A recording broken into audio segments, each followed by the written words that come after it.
Pagi saat embun masih bergantung di ujung daun, Mbok Legi sudah bersiap. Ia memasak air, menumbuk rimpang kunyit, jahe, temulawak, dan kencur di atas susuk tua warisan ibunya.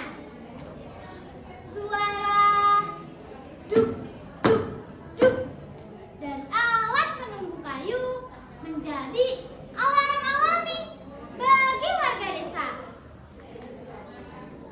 Ayo, Simbah lagi bikin jamu.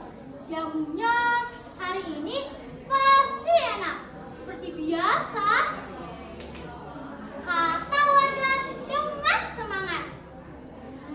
Setelah semua bahan direbus dan disaring, Mbok Legi menuangkannya ke dalam botol-botol kaca yang dimasukkan ke dalam bakul besar.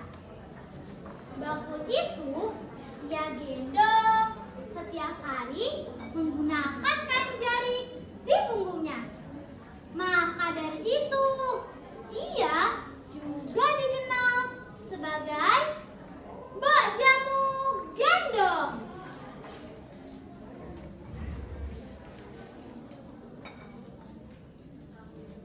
Namun, yang tak diketahui banyak orang adalah jamu buatan Mbok Legi tidak hanya sekedar menyehatkan atau menyegarkan tubuh.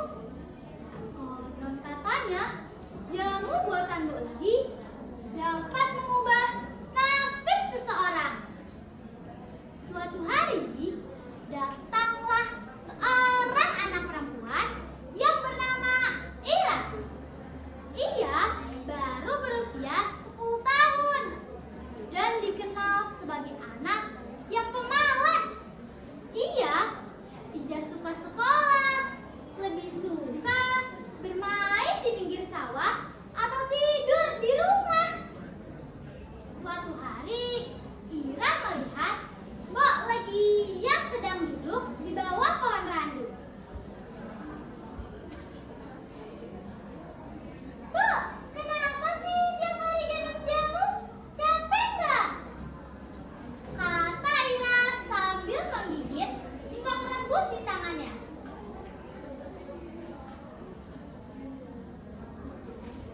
Mbok Legi tersenyum. Mbok Legi menjawab, "Capek itu biasa, Mbok. Yang penting jamunya bisa bantu banyak orang.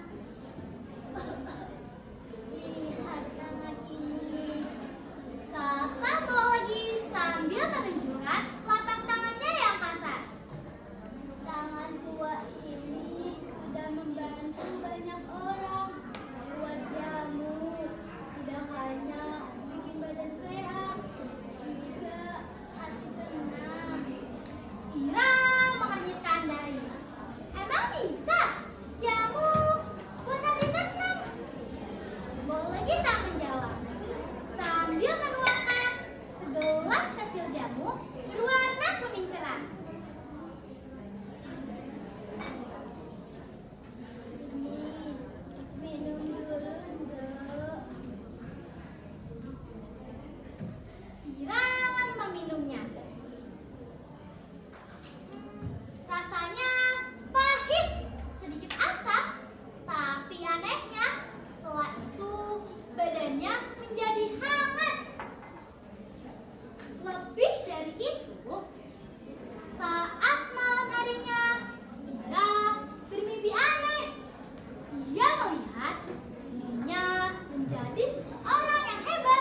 dari perubahan era.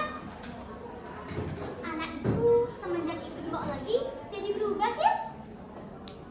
Bisik tetangga. Namun, perubahan ini tidak hanya dirasakan oleh Ira. Semenjak Ira membantu Mbok lagi, usaha jamu Mbok lagi semakin ramai.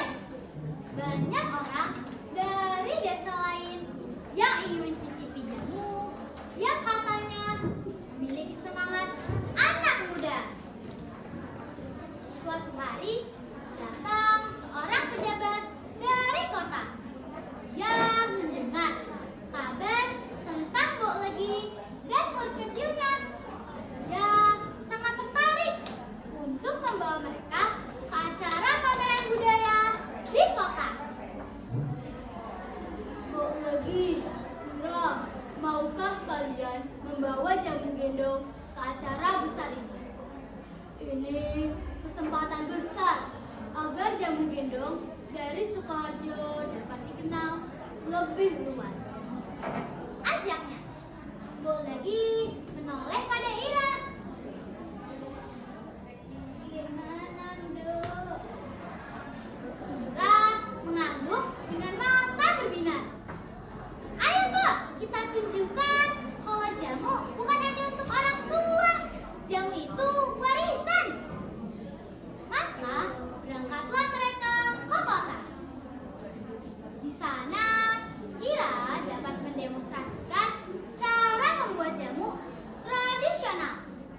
Dia menjelaskan manfaat kunyit untuk pencernaan, jahe untuk menghangatkan tubuh, dan temulawak untuk menambah nafsu makan. Orang-orang kagum. Anak kecil dapat menjelaskan jamu dengan begitu fasih. Sejak saat itu, Ira dikenal sebagai si jago jamu cilik dari Sukoharjo. Tahun demi tahun berlalu. Ira kini tumbuh dewasa. Ia mewarisi tradisi jamu Mbok Legi. Bahkan, Ira membuka rumah jamu di desanya. Mbok Legi yang kini sudah tua dan renta duduk di beranda sambil tersenyum. Dia tahu bahwa jamu tidak hanya menyehatkan atau menyegarkan tubuh, juga menambah rasa semangat, kedisiplinan, dan rasa cinta pada budaya sendiri. Karena sesungguhnya seperti kata Mbok Legi dulu, jamu bukan hanya minuman. Jamu adalah cerita, adalah doa, adalah jembatan antara manusia dan alam. Sekian dongeng yang dapat saya ceritakan.